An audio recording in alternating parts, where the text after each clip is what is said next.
தென்னாடுடைய சிவனே போற்றி, எந்நாட்டவர்க்கும் இறைவா போற்றி.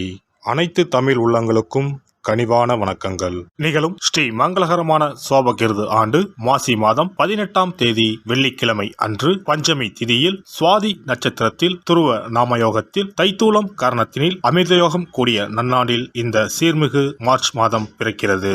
பிறக்கப் போகும் இம்மாதம் உங்கள் வாழ்வில் வளமும் நலமும் செல்வ செழிப்பும் பெற்று புதிய வாய்ப்புகள் புதிய வெற்றிகளுடன் மங்களகரமாக அமைய எல்லாம் வல்ல இறைவனை உளமாற வேண்டி விரும்பி கேட்டுக்கொள்கிறேன். இம்மாத கிரக நிலைகளை பார்க்கும் போது மேசத்தில் குருவும், கன்னி ராசியில் கேது பகவானும், மகர ராசியில் செவ்வாய் சுக்கிரனும், கும்ப ராசியில் சனி புதனுடன் சேர்ந்து சூரிய பகவானும் சஞ்சாரம் செய்கின்றனர். மார்ச் 2ஆம் தேதி புதன் பகவான் மீன ராசிக்கும், 8ஆம் தேதி சுக்கிர பகவான் கும்ப ராசிக்கும், 14ஆம் தேதி செவ்வாய் பகவான் கும்ப ராசிக்கும் இடப்பெயர்ச்சி அடைகின்றனர். இந்த கிரக அமைப்பினால் உங்கள் வாழ்வில் இம்மாதம் ஏற்படக்கூடிய சுப மற்றும் அசுப பலன்கள் என்ன என்பதனை பற்றி காண்போம். நடுங்க வைக்கும் குளிரோ தவிக்க விடும் வெயிலோ இல்லாமல் மிக இதமான சூழல் நிலவும் மாதம் இந்த மார்ச் மாதமாகும். பனிக்காலம் முடிந்து வசந்த காலம் துவங்க போகிறது.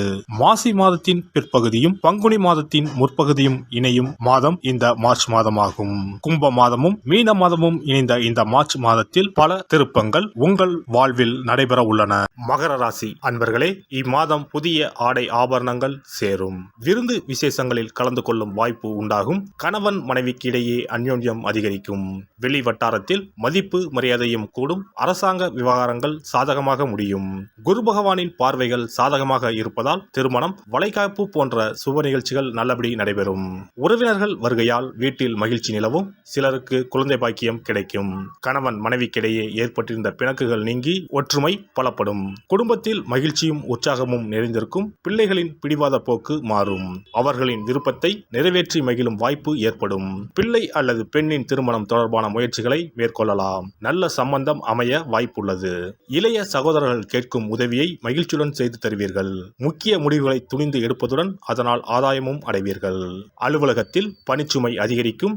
எந்த ஒரு வேலையையும் சற்று கஷ்டப்பட்டுத்தான் முடிக்க வேண்டியிருக்கும். தீவிர முயற்சியின் பேரிலேயே உங்களின் கோரிக்கைகள் நிறைவேறும். சக ஊழியர்களால் ஓரளவு உதவி உண்டு. தொழில் வியாபாரத்தை பொறுத்தவரை கூடுதலாக உழைக்க வேண்டும். ஆனால் அதற்கேற்ற ஆதாயம் கிடைக்கும் என்று சொல்வதற்கில்லை. பங்குதாரர்களால் வியாபாரத்தில் லாபம் கூடுதலாக கிடைக்கும். வியாபாரத்தை விரிவுபடுத்த வங்கி கடனுதவி கிடைக்கும். குடும்பத்தை நிர்வகிக்கும் பெண்களுக்கு மகிழ்ச்சி தரும் மாதமாகவே இருக்கும். குடும்ப பொறுப்புகளை நிறைவேற்றுவதில் சிரமம் எதுவும் இருக்காது. அக்கம் பக்கத்து வீடுகளில் உள்ளவர்கள் உதவிகரமாக இருப்பார்கள். அலுவலகம் செல்லும் பெண்களுக்கு பணிகளில் கூடுதல் கவனம் தேவை. மாணவர்களுக்கு எதிர்காலம் பற்றிய திட்டங்கள் மனதில் தோன்றும். கல்வியில் கூடுதல் கவனம் செலுத்துவீர்கள். கலைஞர்களுக்கு தங்கு தடையின்றி புதிய வாய்ப்புகளை பெறலாம். புகழ் பாராட்டு வந்து சேரும். நற்பெயர் எடுப்பதற்குண்டான சூழ்நிலைகள் உருவாகும். எதிர்பார்த்த உதவிகள் வந்து சேரும். அரசியலில் உள்ளவர்களுக்கு நல்ல பலன்கள் கிடைத்தாலும் அதே நேரத்தில் விழிப்புடன் செயல்படுவதும் நன்மை தரும். இழுபறியாக இருந்த சில காரியங்கள் நன்றாக நடந்து முடியும். கையிருப்பு கூடும். நட்சத்திர பலன்கள் உத்திராடம் 2, 3, 4ஆம் பாதம். இம்மாதம் நிம்மதியும் சுகமும் அதிகமாகும். புண்ணிய தலங்களுக்கு யாத்திரை செல்ல வேண்டி வரலாம். பணவரத்து திருப்திகரமாக இருக்கும். பல வகையிலும் பிறர் உதவி கிடைக்க பெறுவீர்கள். புத்தி சாதுரியம் அதிகரிக்கும். யாருக்கும் வாக்குறுதிகள் கொடுப்பதை தவிர்ப்பது நல்லது. திருவோணம் நட்சத்திரம். இந்த மாதம் தொழில் வியாபாரம் நிதானமாக நடக்கும். உறவினர்களுடன் அனுசரித்து செல்வது நல்லது. எல்லா விதமான காரியங்களும் சாதகமான பலன் தரும். பணவரத்து திருப்தி தரும். பக்தியில் நாட்டம் ஏற்படும். பணவரத்து அதிகரிக்கும். அவிட்டம் 1ஆம் 2ஆம் பாதம். இந்த மாதம் எதிர்ப்புகள் அகலும். நீண்ட நாட்களாக இருந்து வந்த பிரச்சனைகள் தீரும். உதவிகளை செய்து மன திருப்தி அடைவீர்கள். கொடுத்த வாக்கை காப்பாற்ற எடுக்கும் முயற்சிகள் சாதகமாக முடியும். மனதில் இருந்த குழப்பம் நீங்கி திருப்தி நிலவும். பணவரவு எதிர்பார்த்தபடி வந்து சேரும். சனி பகவானை தீபம் ஏற்றி வணங்கி வழிபட உடல் ஆரோக்கியம் பெறும். இனி இந்த மார்ச் மாதத்தில் மகா சிவராத்திரி எப்போது, இந்த நாளுக்கு அப்படி என்ன சிறப்பு என்பதனை பற்றி காண்போம். சிவபெருமானுக்கு எத்தனையோ திருநாமங்கள் உள்ளன. அவற்றில் மிக உயர்வானதாக சொல்லப்படுவது மகாதேவன் என்ற திருநாமம். மகாதேவன் என்றால் கடவுள்கள் அனைவருக்கும் மேலான கடவுள். கடவுள்களுக்கு எல்லாம் தலைவன் என்ற பொருள். சிவாய நம என சிந்திப்பவர்க்கு அபாயம் ஏற்படாது என்பார்கள்.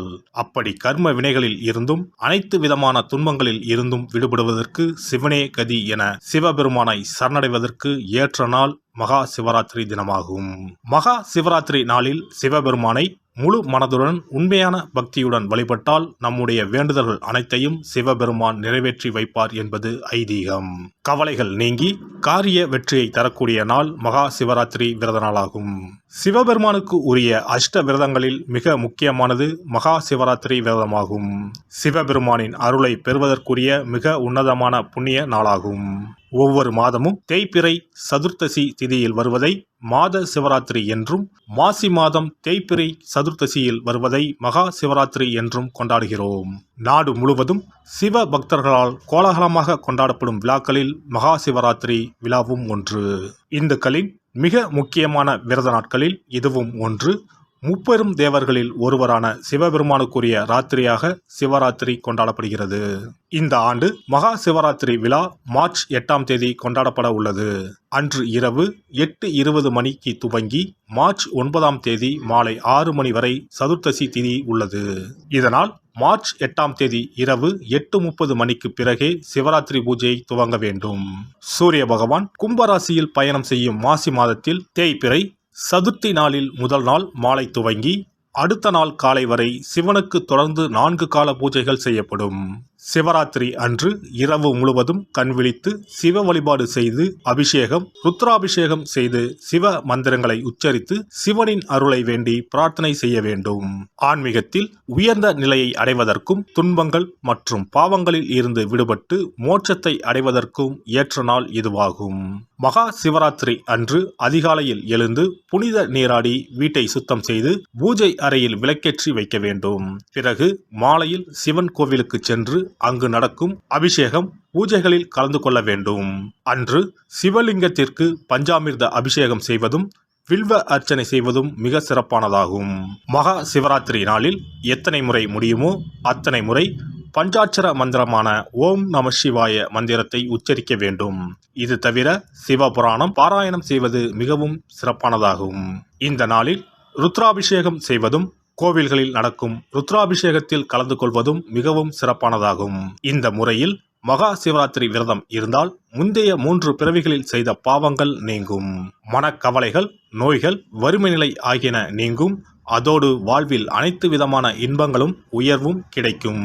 நாம் செய்யும் வழிபாடு, பூஜை ஆகியவற்றிற்கு 2 மடங்கு பலனை தரக்கூடியது மகா சிவராத்திரி விரதமாகும். சிவபெருமானை வணங்குவதற்கும் அவரின் அருளை பெறுவதற்குமே அவருடைய ஆசி இருந்தால்தான் முடியும். அதனால்தான் அவன் அருளாலே அவன் தாள் பணிந்து என்ற அற்புதமான வாசகத்தின் மூலம் நாம் அறிய முடிகிறது. சிவ அருளை பெற வேண்டும் எனில் அது அத்தனை சுலபமான காரியம் கிடையாது. சிந்தையிலும் செயலிலும் சிவனையே நினைத்து ஒவ்வொரு காரியத்தையும் செய்ய வேண்டும்.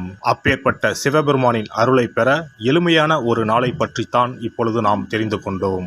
எல்லாம் வல்ல இறையருளால் நீங்களும் உங்கள் அன்பு குடும்பமும் உடல் நலம், நீலாயுள், நிறை செல்வம், உயர் புகழ், மெய்ஞானம் ஓங்கி வாழ்க வளமுடன். இந்த வீடியோ உங்களுக்கு பிடிச்சிருந்தா லைக் பண்ணுங்க, ஷேர் பண்ணுங்க அண்ட் சப்ஸ்கிரைப் பண்ணுங்க. பக்கத்துல இருக்க பெல் ஐகானை கிளிக் பண்ணுங்க. நன்றி, வணக்கம், வாழ்க வளமுடன்.